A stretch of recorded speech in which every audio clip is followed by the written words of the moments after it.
In this chapter, we will focus on the following 10 keywords: debut, leeway, pry, maximum, abstain, minimum, panorama, scan, tarry, and contemporary. Now let's start with the first keyword, debut. Now you look at this picture and you can see a band singing, and when you think about a band singing, there's always a first time or a first hit or a first album they made. So could that be the debut? Could that be the first?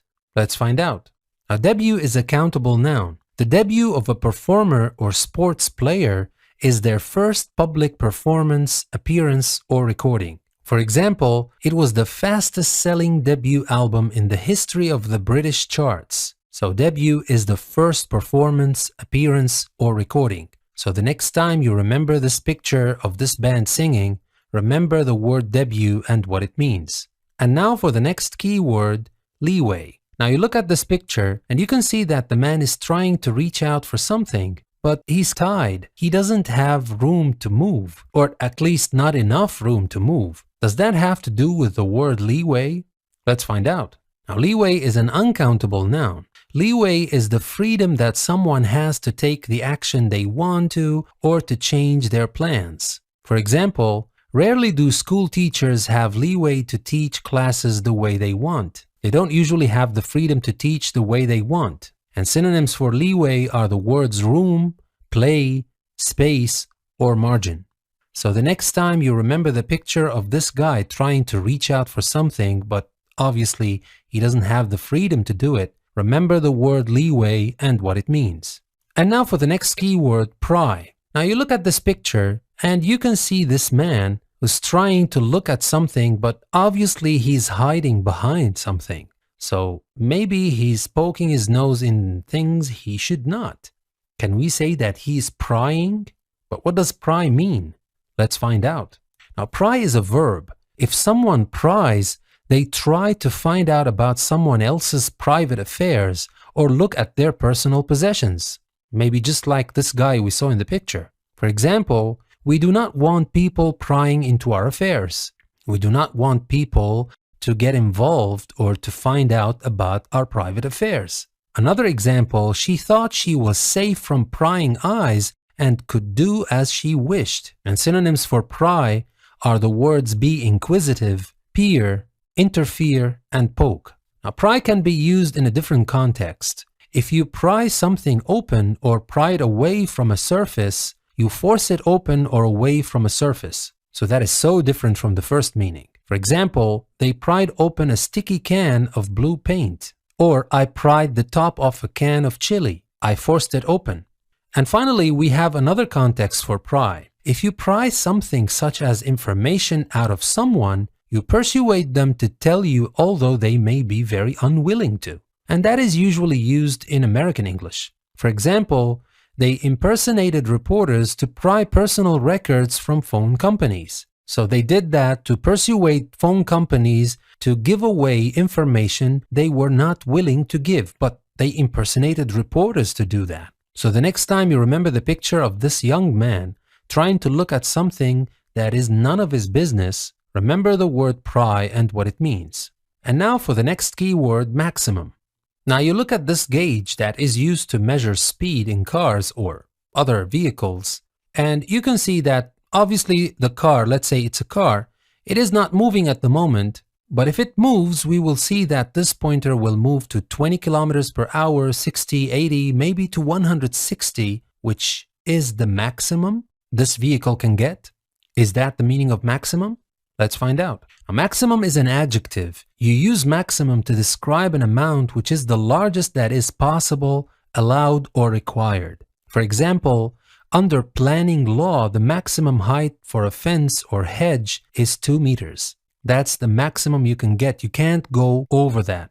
And synonyms for maximum are the words greatest, highest, supreme, or paramount. Maximum can also be a noun. For example, the law provides for a maximum of 2 years in prison. And maximum can be used in a slightly different context. You use maximum to indicate how great an amount is. For example, it was achieved with minimum fuss and maximum efficiency, great efficiency. Or we say a maximum security prison. Now we use maximum here to indicate how great the security in that prison is. And maximum can be used as an adverb. If you say that something is a particular amount maximum, you mean that this is the greatest amount it should be or could possibly be, although a smaller amount is acceptable or very possible. For example, we need an extra 6 gram a day maximum. So it is the same meaning of maximum we just saw earlier, but we can use it as an adverb here. And there's a common phrase we use with maximum, to the maximum. If you say that someone does something to the maximum, you are emphasizing that they do it to the greatest degree possible. For example, you have to develop your capabilities to the maximum, to the greatest degree possible. So the next time you remember this gauge, remember the word maximum and what it means. And now for the next key word, abstain. Now you look at this picture and you can see this lady breaking the cigarette, and this is like encouraging us not to smoke. Or maybe she's doing it because she doesn't want to smoke anymore. Maybe she is a smoker and she's doing that because she doesn't want to smoke. She wants to stop smoking. Is that related to the word abstain? Let's find out. Now, abstain is a verb.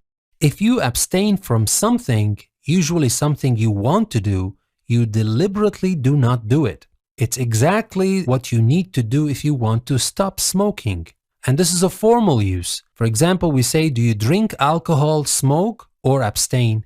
Or you deliberately choose not to do it. And abstain can be used in a different context as well. If you abstain during a vote, you do not use your vote. For example, 3 conservative MPs abstained in the vote. They chose not to vote. So the next time you remember this picture of this lady breaking the cigarette, remember the word abstain and what it means. And now for the next key word, minimum. Now you look at this picture and you can see it's a feedback that we usually give for services. Now, as we can see, the customer here checked excellent, which is the maximum you can put in this feedback. But if we look at the opposite, we can see poor. Of course, we have very good, good, or average in the middle, but we have excellent as the maximum and poor as the minimum. Is that the meaning of minimum? Let's find out. A minimum is an adjective. You use minimum to describe an amount which is the smallest that is possible, allowed, or required. So it's just the opposite of maximum. For example, he was only 5 feet 9, the minimum height for a policeman. Or a rise in the minimum wage. Now the minimum wage is the least you can get. They can't give you a lower wage, or at least they shouldn't. And synonyms for minimum are the words lowest, smallest, least, or slightest. A minimum can also be used as a noun. For example, this will take a minimum of 1 hour, at least, could be more. A minimum can be used in a different context. You use minimum to state how small an amount is. For example, the basic needs of life are available with minimum effort, with small effort. And minimum can also be used as a noun in this sense. For example, with a minimum of fuss, she produced the grandson he had so desperately wished for. Minimum can also be used as an adverb. If you say that something is a particular amount minimum, you mean that this is the smallest amount it should be or could possibly be, although a larger amount is acceptable or very possible. For example, you're talking over £1,000 minimum for one course. It could be more. And a common phrase with minimum is at the minimum. You use at a minimum or at the minimum when you want to indicate that something is the very least which could or should happen. For example, this would take 3 months at a minimum, or at the minimum, they must be guaranteed against any form of further attack.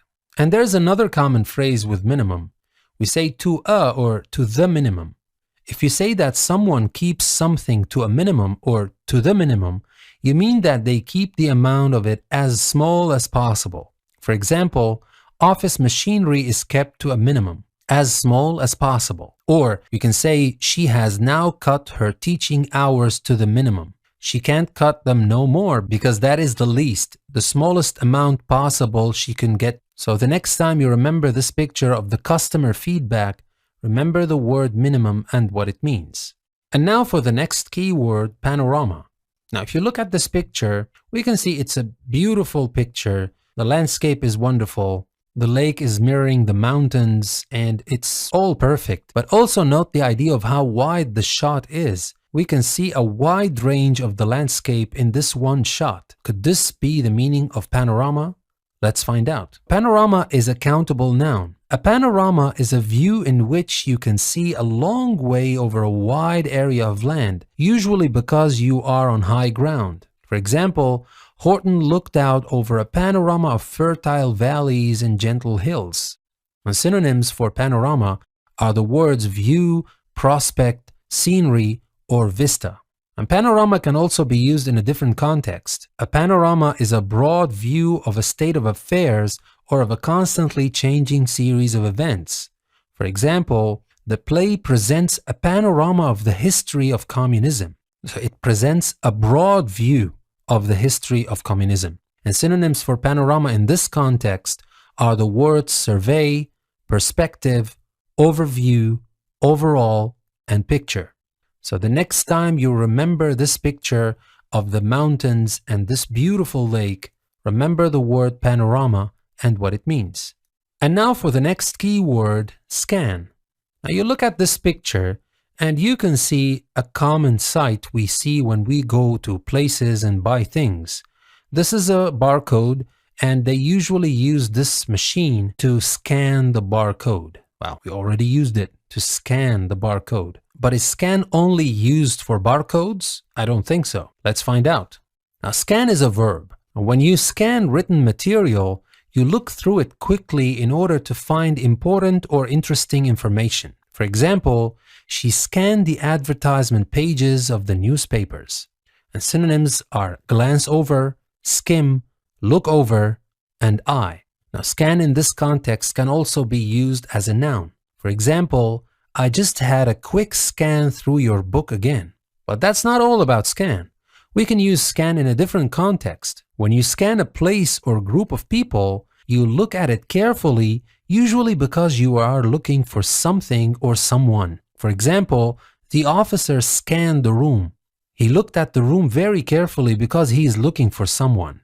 And synonyms for scan in this context are the words survey, search, investigate, and sweep.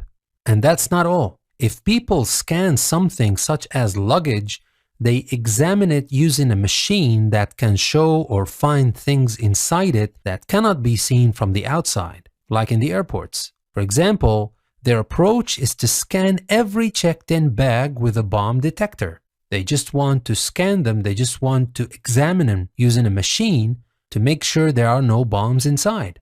And we can use scanning in this sense as a countable noun. And now we come to scan when it comes to computers. If a computer disk is scanned, a program on the computer checks the disk to make sure that it does not contain a virus. For example, the disk has no viruses, I've scanned it already. And also for computing, if a picture or document is scanned into a computer, a machine passes a beam of light over it to make a copy of it in the computer. For example, the entire paper contents of all libraries will eventually be scanned into computers. And that's not all. We can also use scan with radar or sonar machines. If a radar or sonar machine scans an area, it examines or searches it by sending radar or sonar beams over it. For example, the ship's radar scanned the sea ahead. And finally, scan as a countable noun is a medical test in which a machine sends a beam of X-rays over a part of your body in order to check that it is healthy. For example,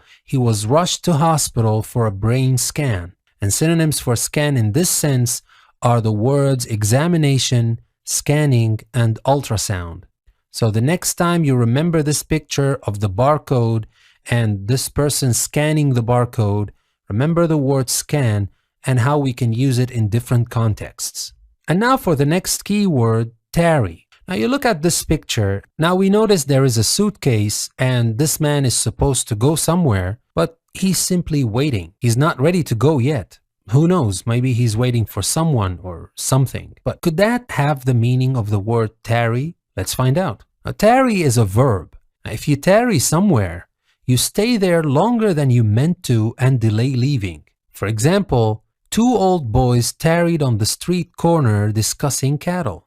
And synonyms for this word are the words linger, remain, loiter, and wait. And tarry can also be used as an adjective, but when it is an adjective, it is not pronounced tarry anymore. It is tarry because it comes from tar. If you describe something as tarry, you mean that it has a lot of tar in it or is like tar. For example, I smelled tarry melted asphalt. So the next time you remember the picture of this man waiting, remember the word tarry and what it means. And now for the last key word we have for this chapter, contemporary. Now you look at this kitchen and you can see that it is a modern kitchen. It has all the modern equipment. The design is modern. It's not like one of those old kitchens we see in old houses. Maybe it is contemporary, but what does contemporary mean? Let's find out. Now, contemporary is an adjective. Contemporary things are modern and relate to the present time. For example, they wanted traditional music. He felt more contemporary music would aid outreach. So we're talking about modern music that relate to the present time. Another example, perhaps he should have a more updated look, a more contemporary style. And contemporary can also be used in a different context. Contemporary people or things were alive or happened at the same time as something else you're talking about. So here, we do not have the meaning of modern or present, but happening at the same time as something else. For example, drawing upon official records and the reports of contemporary witnesses, of witnesses that happened to be there at the same time. And synonyms for contemporary in this context are the words coexisting, concurrent, contemporaneous, and synchronous. And finally, contemporary can be used as a countable noun, usually in plural. Someone's contemporary is a person who is or was alive at the same time as them.